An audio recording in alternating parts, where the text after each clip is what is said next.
This road from James Gishuru Road to Olosereni, I have not measured it. It cannot be more than 15 kilometers.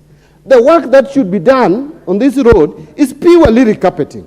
You award a contract of 1.9 billion, and then you hear that those are farms that are well connected in the system. There is already theft. We are reading and we are seeing, and we have heard it even before the Nation newspaper brought it out. The issue of oil, edible oil. Even members of parliament here, I cannot mention them. Some of them have told you, there is a lot of theft. And it has turned out it is true.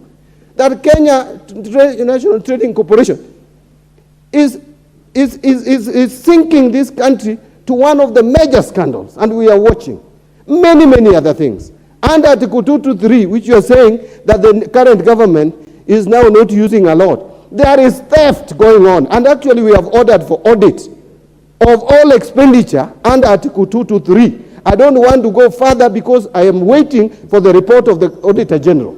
I am the chair of Public Accounts Committee. I'm waiting for it to come. But let us stop. Honorable Mbadi, just take your seat, this point of order. Thank you very much, Honorable Speaker. Honorable Speaker, the distinguished leader, John Mbadi, is actually the chair of the Public Accounts Office Committee. And it behoves on him to bring a report to this House to say what he is saying instead of just speculating on things. And he's a good accountant who knows that before you say things, you should have facts.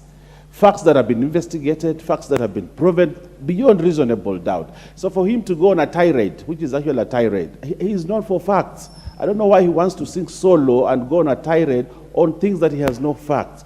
Be who you are, Honorable Mbadi. You're a man that looks at facts.